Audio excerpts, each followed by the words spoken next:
Hey, what's up everybody? BDF 44 coming at you in another video. Alright, so it's like literally 3 in the morning and messed up on my sleep schedule because don't have a good answer for that. I think honestly, you guys, my mind is that of someone who's in their 20s as it pertains to working out right now. This whole week I've been pushing like I'm 23 years old, lifting heavier than usual, pushing up twice as much, just really feeling good physically. And I think my body just kind of hit a wall because I'm old. You know what I mean? Because I'm literally old.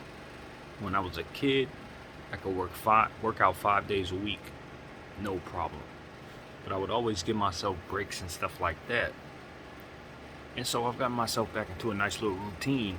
I don't really keep up with it like 5 days a week necessarily, but I am going harder than I had been over the last 3 years in more of a consistent way throughout the last 4 months, put it like that. So I got a little nice routine going, but these last 3 days I just been wiped out physically, like just pushing myself nevertheless, but energy shot. But all in all, I'm getting the results I'm hoping to see, you know what I'm saying? And that's ultimately the goal, is to check off all the vanity boxes as I grow older, get the little six-pack that I never had, all that nonsense, focus on the upper body, and just feel good about my physical side of things, as well as my mental, because my health had hit a wall, I think, throughout the beginning of the year into last year when I was going through what I was going through the most. I wasn't eating the way that I normally do, wasn't working out the way that I normally do, and it just was really taking a toll. And so it just got to a point where it's like, all right, let's reset. I'm not depressed. I'm not, lazy. I have the routine in my mind in terms of, muscle memory. Haven't done it for years, so let's just get back into it. And so yeah, that's where we're at. And then talking about my fitness, because that's why I haven't been checking in with you guys, because I've been sleeping in the daytime, sleeping at random hours, because I just been pushing the hell out of myself. And so yeah, feels pretty good, man. Feels pretty good. Aside from that,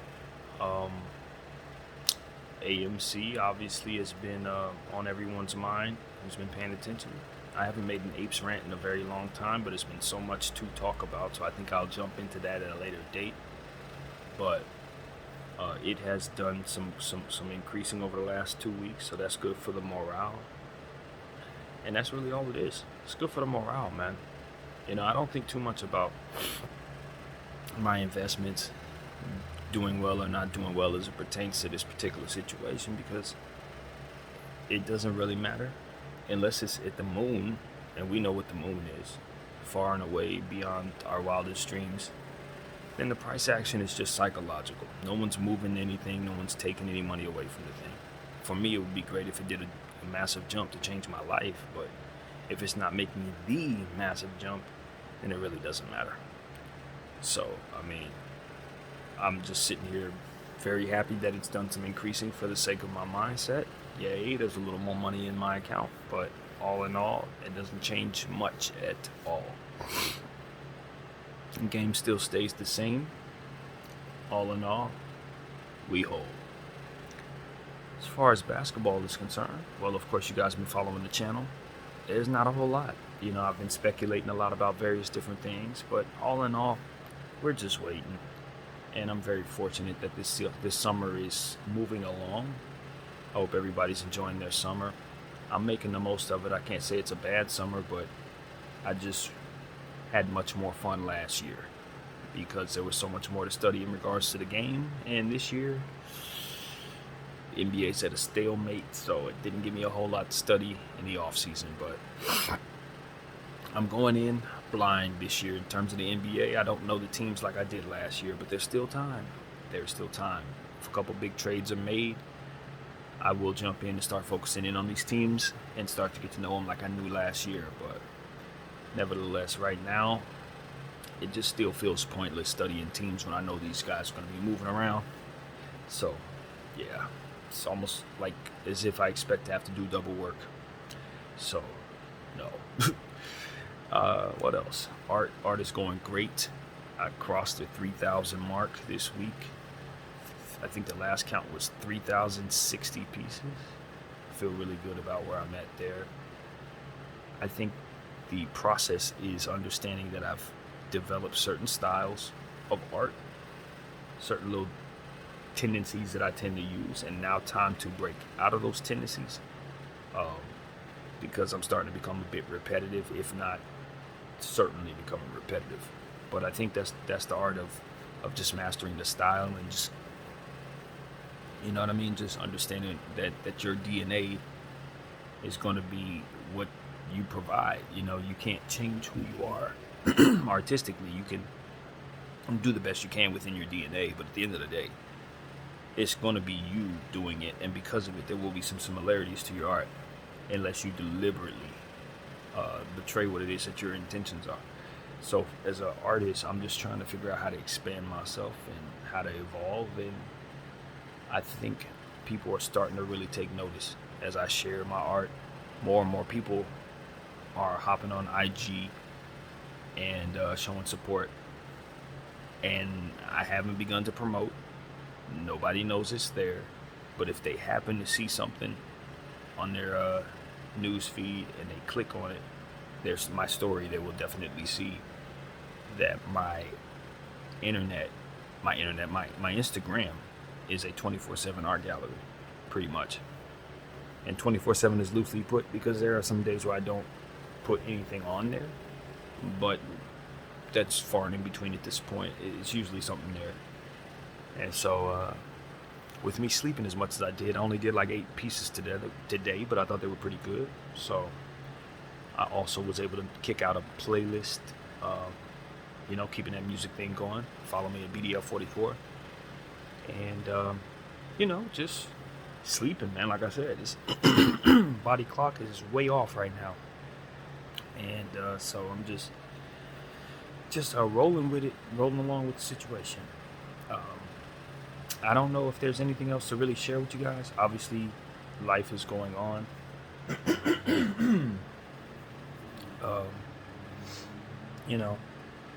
Certain things that happen in your life, not for the camera because they involve other people. You know what I mean? They involve other people's business, other people's perspectives.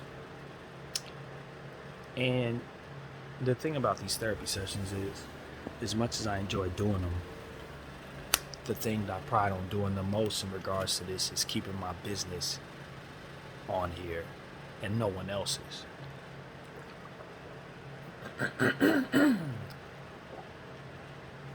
So certain things, it becomes a situation where it's like, if I tell you what exactly is going on, I betray that. But what I can say is, when you have a contrast in your life of 2 types of individuals that you communicate with at the same time, you do get a difference in understanding of what it is when you are in isolation. See, that's the key to it. Obviously, when you are interacting with people on a regular basis as normal, there's many different forms of energies to contrast between. It's not just 2 people that you're looking at and you're saying, okay, this person behaves a certain way and that person behaves a conflicting way, and these are two situations to take a look at. That's what I'm looking at, because of course the way my life is set up, I don't deal with anyone at all. So in situations where I communicate with people, it's like, oh, okay, this is kind of getting me reacclimated into being somewhat normal once again, having put myself through this over the last year or so. But in those 2 conflicting personalities, I find that there are traits there that I can see that maybe that vibe with my personality, and then there are some traits there that I see may not work with my personality, and I'm just trying to figure out how best to look at the situation in regards to myself. When people, yeah, this is the best way to put it. When people come back into my life that I've known for a long time,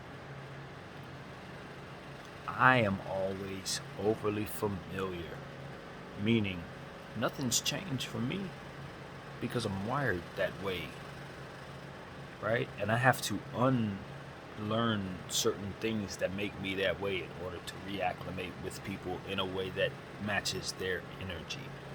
So that's a flaw that I have within myself. It's just, if I got along with you 20 years ago, chances are I'm going to behave in a familiar way to a degree. Now, that ain't don't mean I'm going to cross the line or think that I've been in touch with you or assume I know who you are. But because I'm familiar with your face, I'm going to be laughing with you, and the energy's going to be the same if you don't let me know, hey, I've changed so much, and because I've changed so much, this is not the type of conversation I'd like to be a part of or something like that.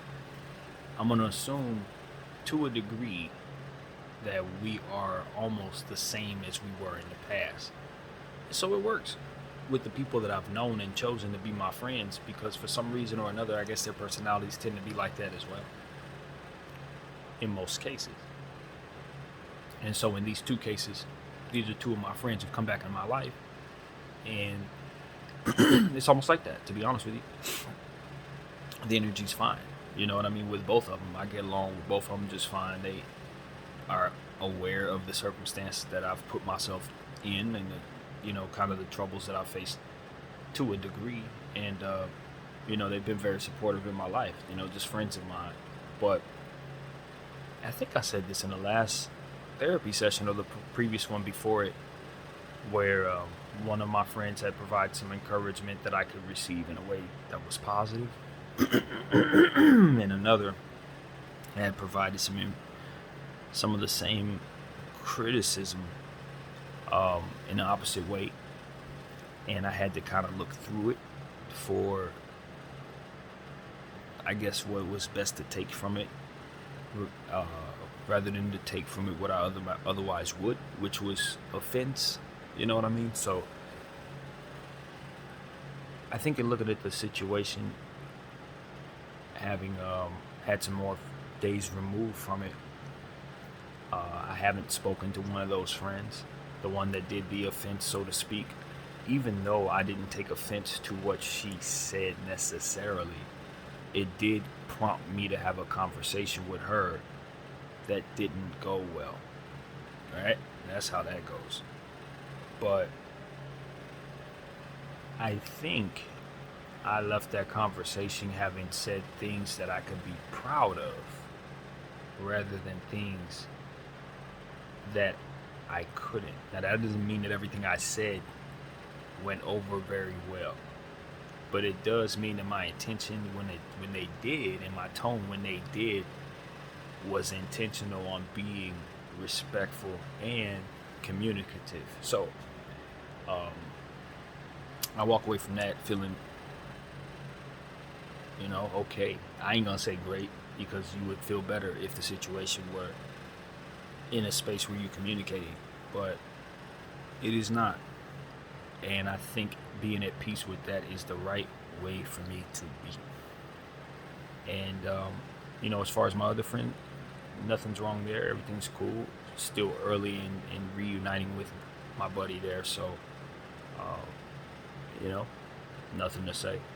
I think at the end of the day, for myself, it's just about understanding that I am in a space of isolation, and so when I am communicating with certain people, they're living their lives, and I'm sitting in a space where I'm thinking about whatever I'm thinking about. And so it's just about the setting, respecting the setting of them living their lives or whatever they're doing, and respecting my perspective, which is I'm going to be thinking about things that they're not going to be thinking about, and I need to not, period. It's literally like that, and so for me, it's like, when you get to a point where you understand that your life is so different than everybody else's, and that you have trouble relating to them and they have trouble relating to you, then it's incumbent upon you to start making decisions on whether or not you can live with that. If you're not up for making changes, then you will. If you're up for making changes, then maybe those changes can help you. But at this point, I don't know what I want. I've had so many different experiences in this space alone that have kept me growing, that has kept me at peace, kept me without having any emotional disruptions, until I allow people into my situation, it seems. And now that's not something that I think is healthy to think going forward, but it's just how I perceive how things have gone at times. I'm usually fine until I'm disrupted by the outside world to a degree. Now, that's not something that I'm proud of or any way, because I want to be of service to others, but I just find that I'm much healthier when I'm left alone to keep a routine and kind of not deal with any considerations of any kind. And it's just the truth, it really is. But at the same time, it's like I would like to be better, so I guess that's part of the growth. I've been thinking a lot about being someone who's in a space where they're willing to take on certain responsibilities that I've yet to, as a father, as a husband, as a professional. Certain things that I just have walked away from, I guess. And it's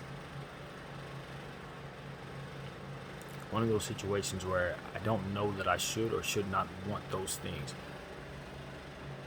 Because even though I look around and I say, okay, society has these things in place and they're normal, and this is how we function, and this is how we procreate, and this is how we flourish as families and start all of those different things that keep us going legacy-wise. And if you're wired to manage it properly, and if you're wired to be a part of that in a way that sacrifices fully, you will benefit from it, and you will be loved, and all of these various things that are possible. And I was also raised to believe that no man is an island. I truly believe that you're not supposed to want to be alone forever, and eventually you're going to need help taking care of yourself. But I just feel like because I see the world the exact way that I do, because of the experiences I've had and the exact way that I've had them, I just think that I was conditioned to be different in that way. I'm the one person that may actually truly be an island. You know what I mean? I may actually truly be fine this way, or better flourishing this way. The older I get, the more I realize that there's an exception to every rule, no matter how unfathomable or how different it may be. There is someone or something out there for it. They may not be here during this moment, but many years ago, many years in the future, at some point in time, there will be someone for something.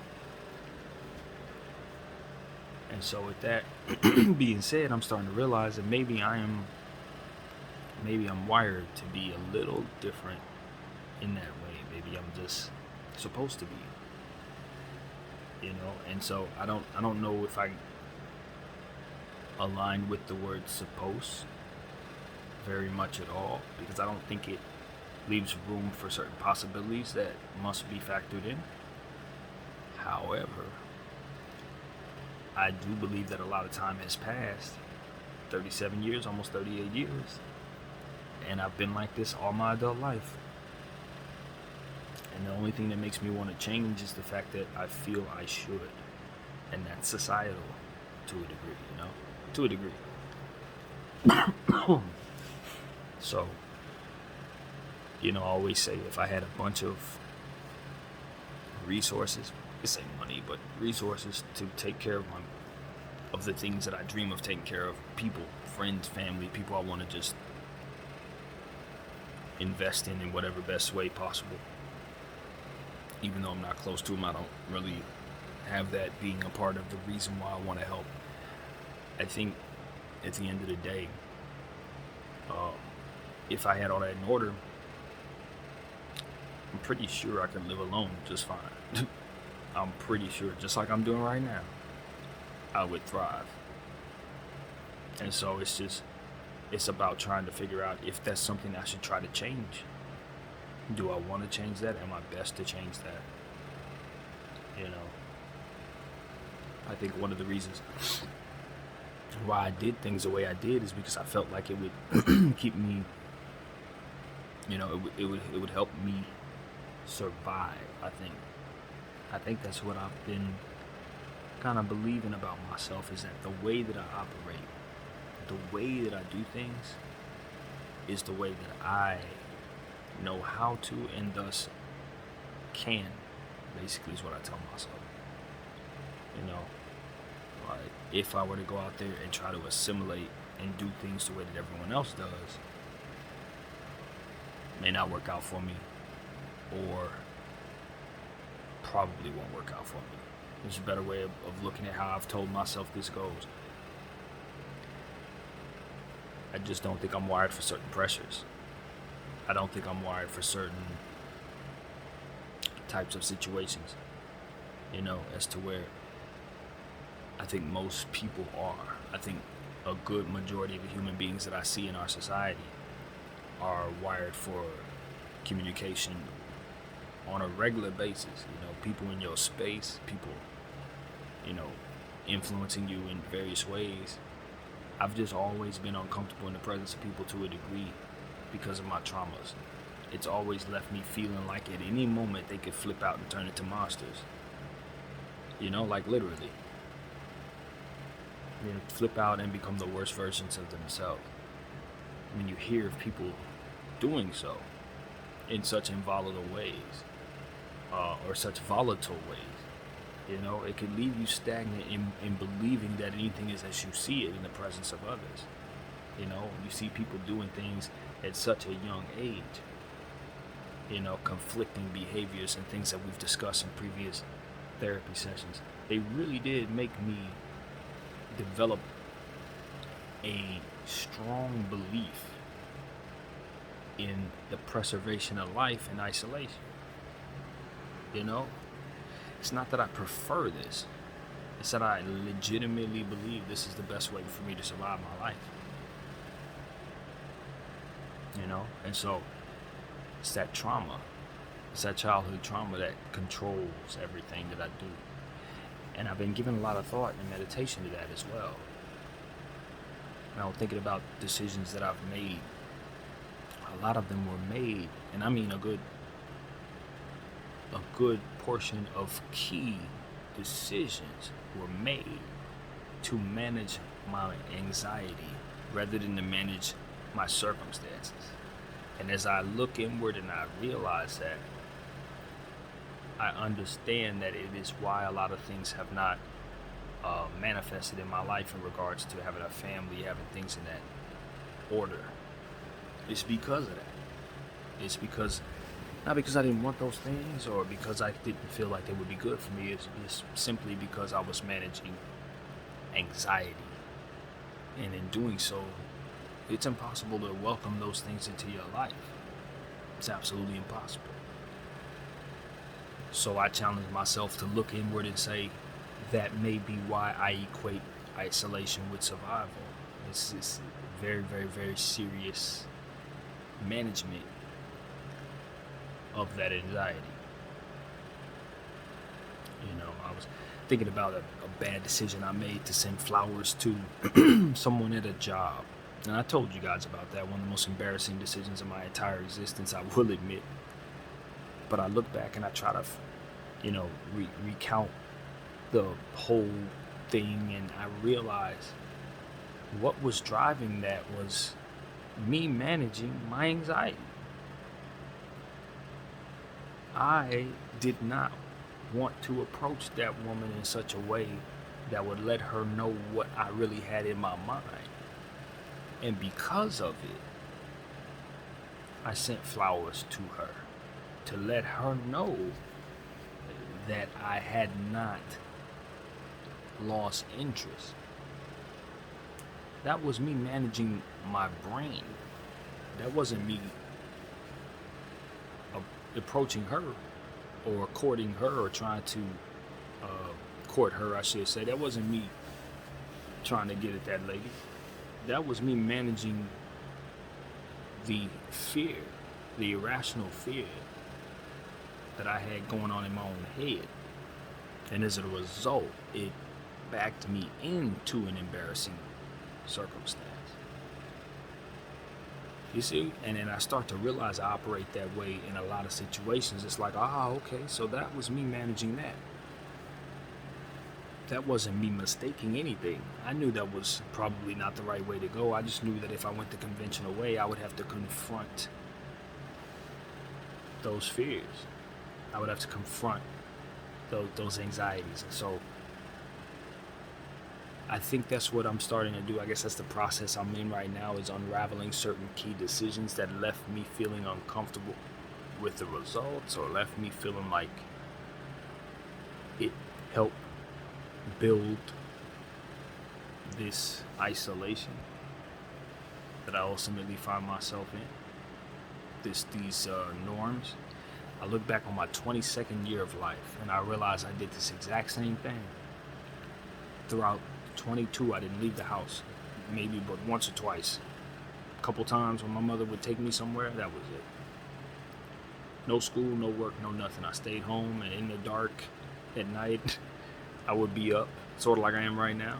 In the daytime, I would sleep, sort of like I did today.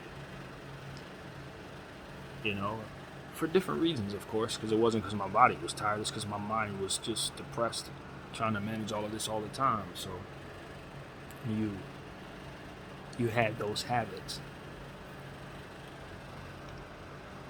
Now I'm very certain that that's not where I'm at. Very certain. I'm not even in that space mentally. I think it's more so physical, what's going on with that, and I'd love to break this cycle. But even more so, I just got outlets. There's not going to be any inward spiraling and none of that. That's what these therapy sessions are about. That's what art is about. That's what all these things are about. It's about turning all of that, which would funnel into my gut and just make me a unproductive person, and turn it into something that makes me feel powerful, makes me feel productive, makes me feel like I could sell these things and make some money, if nothing else. You know, there's something to turn it into. So I do not see myself returning back to that depressive space. I don't. Not as long as these outlets exist. I do understand that my voice has been monotone, so I'm hoping I didn't rock you to sleep, but if I did, I hope the positivity that comes from these words meet you wherever you are mentally. I think that at the end of the day, that's what this is about. It's about me conveying my truth, hopefully it's giving you some things to write down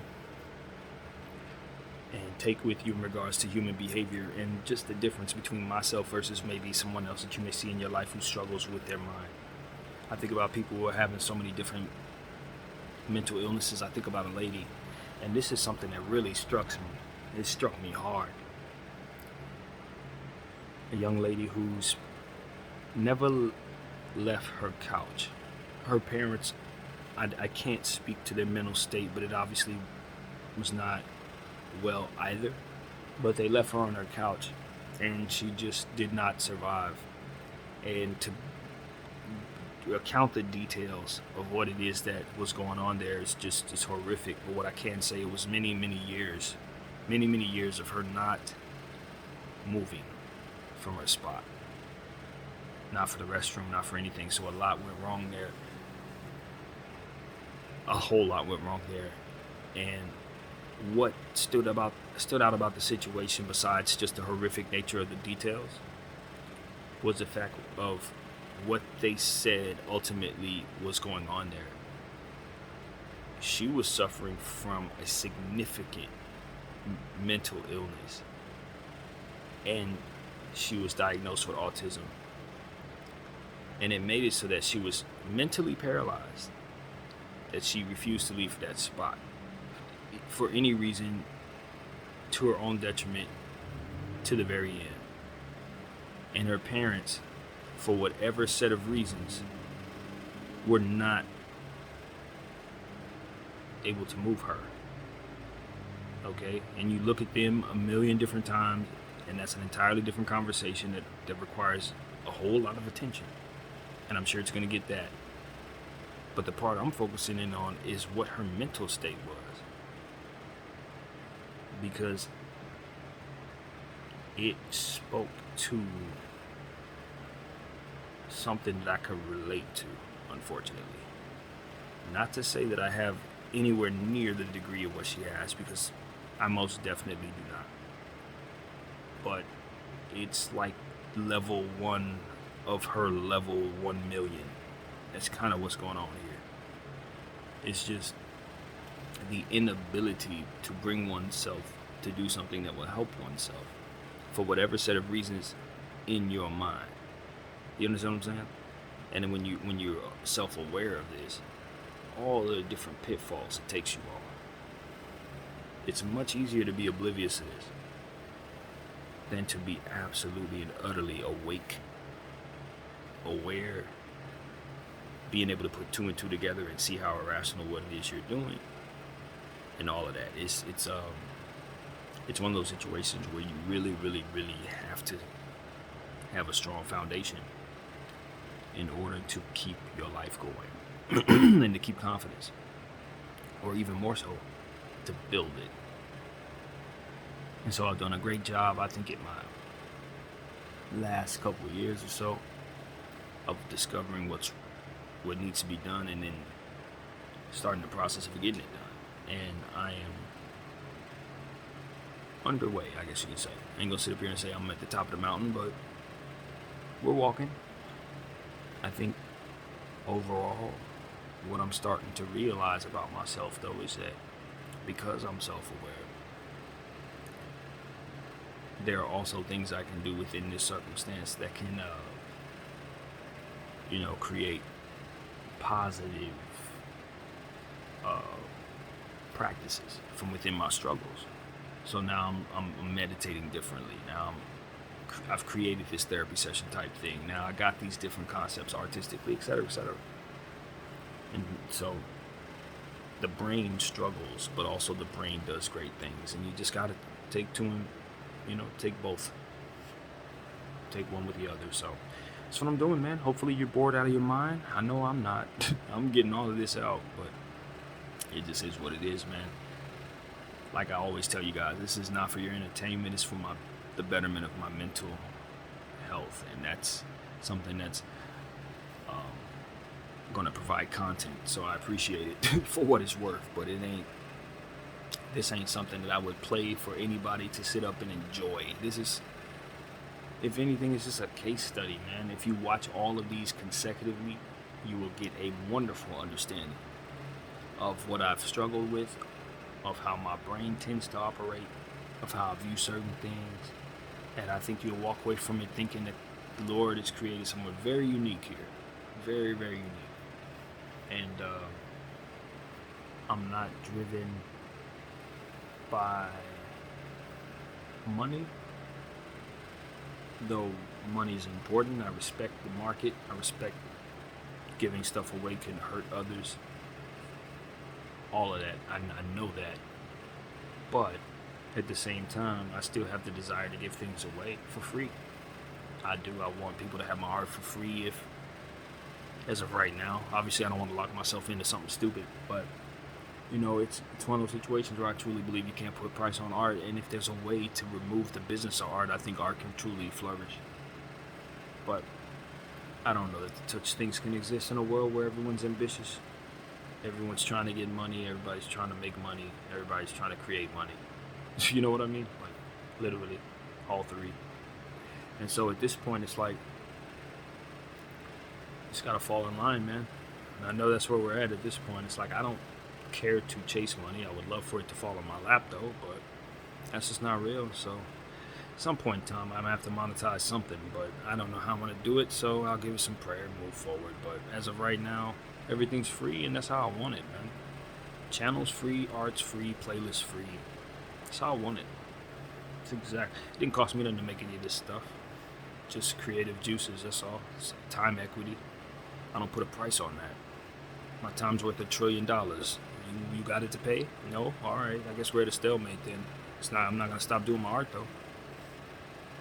And so that's how I feel about it. It's like, life is too short to not do what you're here to do for any reason whatsoever.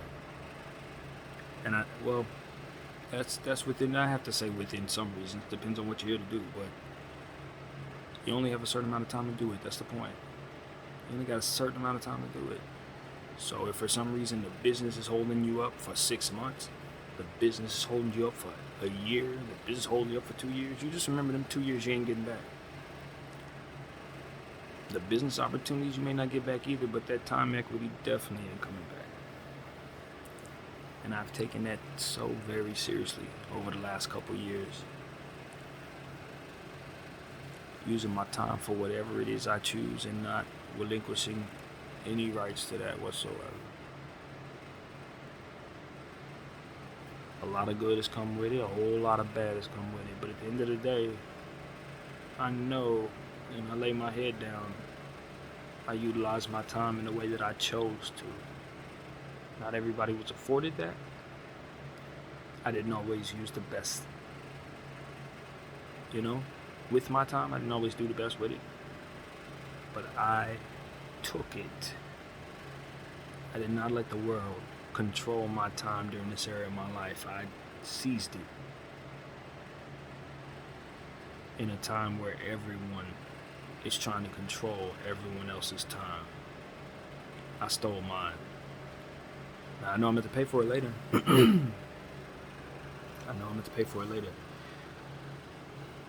But I didn't let the world steal my life from me. Not the whole thing. I took some of that. I don't make suggestions, but what I will say is if you can somehow reserve some of your time, do so. It's yours. You should definitely be able to use it the way that you want to. So that's what I gotta say, man. I think 37 minutes is long enough. It's a good therapy session. My condolences are sent to the lady who lost her life. I'm glad that she's liberated from that space. It took a very long time and a whole lot of torturing, and she certainly should not have lived that way. But I think at the end of the day, you understand that she's free of that at this point. And that's ultimately what you ask for. When people are going through their suffering, and I speak for myself, but when I'm praying for people to be relieved of their suffering, however long it's been, you just want it to end. I think that's what I tell the Most High, man. That lady suffered for many, many years, but I'm glad her suffering's over. I felt the same way about my mother. My mother suffered for many, many years, but once that suffering ended, it ain't about how long they suffered. It's just that we're happy the suffering has subsided. So that's ultimately what comes to mind there. And as for myself, I don't suffer, man. I know suffering. I don't feel that. There's no agony here. And that's what I want people to understand. When I'm going through my depression, when I'm sad, when I'm going through this, that, and the third, it doesn't actually get to that point where it's real agony. I've been very fortunate that even in my worst times, it never actually becomes torture. It's more so about prayer at that point. Like once I start feeling that type of pain, it's about looking inward and trying to find a way to want to keep going. And usually something falls out of the sky for me. Whether it be somebody reaching out or art just popping up in my life, music or something like that. People will inspire me to do something. Anything like that will pop up. I understand not everybody has that. And so for you guys, I wish that you will have that you will have that outlet, that you will have no suffering. But if you've been going through something for a long time, I hope it ends very, very soon for you, and that suffering, however long it lasted, doesn't hang around after that time is up. And it'll be behind you forevermore. My name is BDF 44. I thank you all for watching. I'm out.